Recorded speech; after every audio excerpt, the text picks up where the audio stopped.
Set and setting. I had been looking forward to having a psychedelic experience for several weeks, as it had been a while. The last few trips I had had in the past year and a half or so were very much social and party-type trips, and I was eager to have an experience where I could spend time looking inward. I was also looking forward to having a good strong trip with my significant other. My life was in good order in all arenas, and I felt excited and strong and ready to take whatever happened, whether intense or subtle. The physical space was a positive one for me, my significant other's comfortable and friendly group house. Based on what I had heard from others who have taken this drug, I thought 20 mg would be a good first-time dose. However, because I have in the past experienced intense speedy effects from a few other psychedelics, and was also a little concerned with my tendency to narrate out loud to others every detail of my trips instead of just relaxing and experiencing, I decided to start with 15 mg. I took the dose with an expectation that I would likely have to boost until I reached a good level. 1830, T plus 0 I ate the gel cap on a completely empty stomach. I was expecting to feel the effects at around T plus 2 o'clock to 2:30. We went for walk to the store to get supplies. 1900, T plus 0:30. I felt the first nervous energy rush, the first increased sensitivity to sound. A group of noisy kids ran past me, and I was surprised when a rush of intensified sound washed over me as they ran by. I went into the store, which looked bigger than last time, and I felt nervous about being in public. I was able to think clearly, but definitely something was happening a little sooner than I expected. 1930, T plus 1 o'clock, walking back from store. I had to sit down on foot bridge for a while, feeling weak and somewhat nauseated and dizzy. Slight visuals were starting, with things starting to look clear and focused, yet vibrating with energy. The space around me was becoming distorted. I could hear the sounds of individual birds singing in the forest with perfect acuity. At this point I was wondering if the early onset time signified that I was in for a treat. It did. 2000 T plus 1:30. I noticed an inability to communicate my thoughts to others, and I felt physically tired by talking. I felt no feeling of fear, but I did have the intense urge to go upstairs away from people and lie down and let the drug overtake me. Noticed the feeling of, wherever I wasn't good enough, and the urge to move around to find a better spot. 2030, T plus 2 o'clock. At this point I was sucked into an extremely intense psychedelic space from which I would not return for several hours later. Visuals were extreme to the point of being a mush of multiple images, moving light sources, like spotlights, trails, and undulating objects. Kaleidoscopic patterns were on every surface, although surfaces weren't really surfaces anymore. Initially some of the patterns were similar to 2CB, but they were quickly replaced by something different. On 2CB, things look metallic, crystalline, and chromy to me, and three-dimensional space is easily defined. Whereas on 2-Court-7 things were more mushy, more distorted, more slurring, and there was much more multi-layering of images. The multi-layering became so thick it was like an impenetrable fog of visuals. The visuals became so intense I felt unable to aesthetically appreciate them, because I couldn't separate them out to discern and enjoy the various kinds. They felt too overwhelming. I removed my glasses. To simplify things, I'm fairly blind without them, as I felt that the decreased sense of vision would help me feel less overwhelmed. I remarked that I felt like I was strapped to a rushing freight train because of the overwhelmingness of it all. I was lying on a futon on the floor, but I was unable to get comfortable. I was rolling from one position to the other, with no jaw clenching, but I did have some foot twisting and muscle tension. Mostly the body load consisted of clenched nauseated stomach and the inability to just tune it out, as I usually am able to do on intense trips.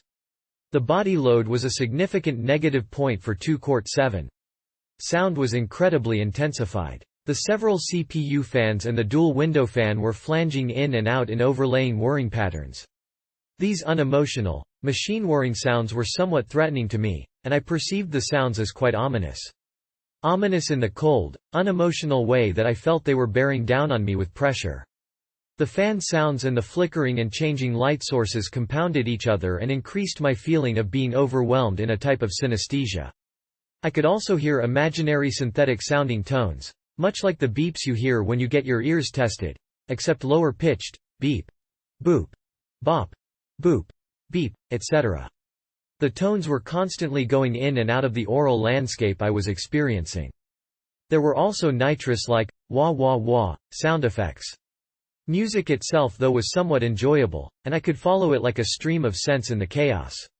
The layers of flanging noise and tones were similar to the mush of layered visuals, but for some reason the acutal music we were listening to was like a string of normalness that I could mentally cling to with perfect clarity. I didn't feel fear. I felt more of an unemotional type of irritation from being so overwhelmed. A friend who once described the visuals on 2 Court 7 as obnoxious came to mind, and I had to agree with him. Pretty much all my senses, including my sense of touch, my perception of where my skin was, and where my body parts were in relation to the rest of my body were severely distorted.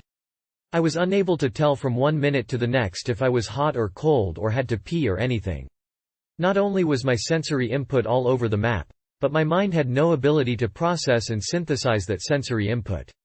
At one point while I could still talk I said, "I just don't know what from what." Lifting a bottle of juice to my lips, I missed and hit my cheek. But I wasn't enjoying the craziness of the ride. I more felt a sense of suffocation from all the stimulation. Another thing I discovered about 2 Court 7. I can't communicate on it with others. Not a social drug. I lost my ability to describe what I was experiencing. I lost the ability to connect with others, the ability to be social. So in this way, I had no problem not talking the whole way through my trip. At the peak, I could hardly ask for something, and most of my sentences were incomplete. I could barely name objects that I wanted. Also, the drug dampened my emotions. I did not enjoy the visuals, I didn't really enjoy the moment I was in, and I felt fairly indifferent to anything that I would usually get excited about while tripping. I didn't have that sense of adventure I usually get. Instead it was this objective approach in my head such as, I'm on a drug, I'm unable to think, I will be safe if I lie down, it will wear off in a while. I never felt delusional, such as, I'm never coming down, or, something is dreadfully wrong, etc. I felt completely rooted in the space and time that I really was in. In other words, someone on drugs in a house on a Sunday night. Despite all the highly intense sensory chaos going on, I didn't feel like I was, in another place, as I have felt before on other strong psychedelic trips. 2115, T+245. The feeling of uncomfortability, body load, and muscle tension increased to such a level that it was seriously interfering with the experience of anything else in the trip. So I took 10 mg of Valium orally to relax my muscles, sit still, and let the trip get to a more navigable level. However, even though I knew I would be okay just riding through this overwhelming and very long trip, on another level one also was hoping to call it quits and just go to sleep for the evening, to return to the drug another day at a lower dose.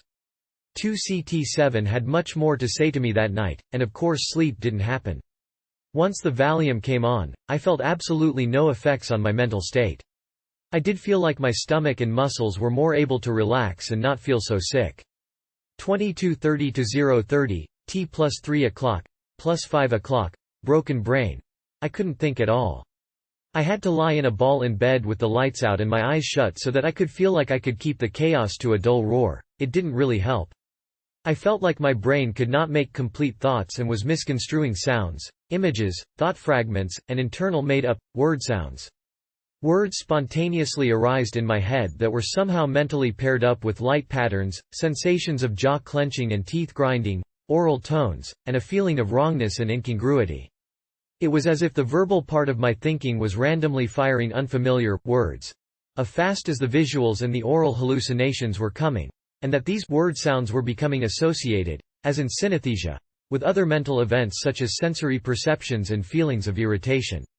I could hear the first syllable of my last name, the word left, and a word that resembled FNOID, and other non-translatable words, as they somehow all went together, which also went with the distinct feeling that the left half of my consciousness was somehow white and the right half black, and which also went with the feeling of irritation that I got from perceiving that my top and bottom incisors were sliding past each other and catching on each other's edges. This whole weird state that I was experiencing went on for quite a while and also became associated with the 2CT7 itself. My brain also could not synthesize sensory information, short-term memory, and thought fragments, to do any thinking, come to any conclusions, or form any abstract ideas. I was not able to go somewhere with my internal mind either, although I certainly tried.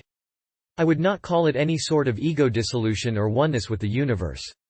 I more felt like a broken lump of non-consciousness. Not being able to synthesize anything into some kind of conscious awareness was much like anesthesia. It wasn't like drifting in and out of consciousness like one does when going to sleep or waking up. It was much more like being wide awake, in your house, completely unable to mentally process anything around you or inside your mind. It was like simultaneously experiencing a combination of multiple brain disorders much like the ones described by Oliver Sacks.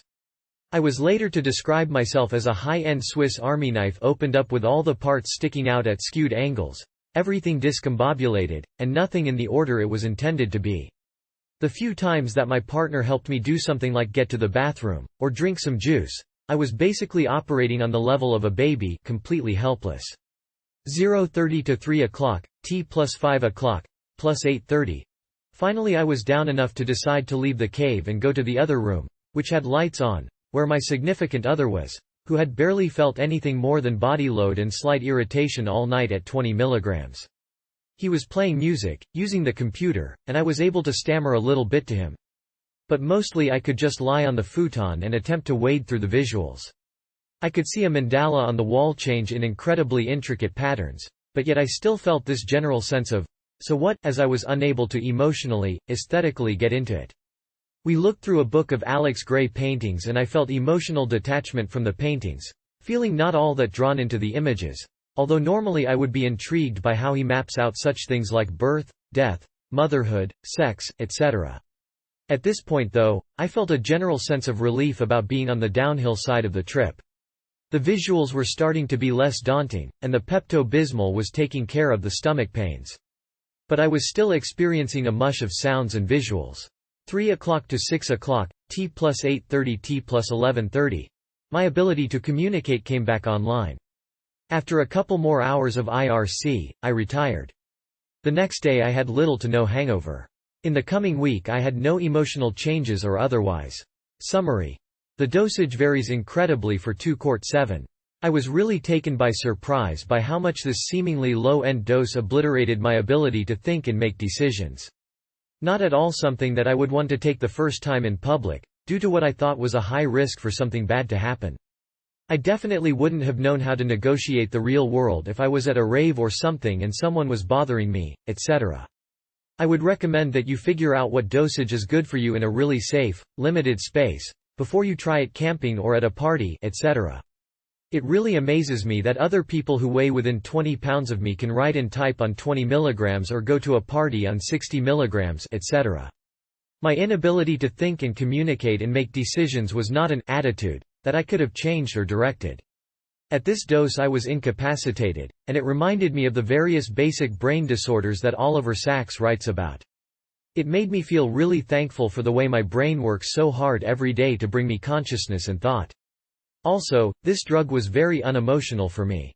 Tripping that hard with that much visuals, etc., was not nearly as valuable without the emotional part of my brain contributing a sense of wonder to it all. Next time it might be useful to try a very low dose of MDMA with 5 mg of 2-Cort-7 and see what happens. I don't want to compound the speedy effects, however. I definitely think that the lack of emotional stimulation contributed to my inability to go anywhere with my thoughts, to have abstract ideas or concepts arise, to form any theories about the world, myself, etc. Many people say that this drug gives you the ability to objectively analyze things about yourself, but at least at this dose I felt indifference when I did try to objectively analyze anything. It's possible, however, that at a lower dose, this drug could become much more workable for me.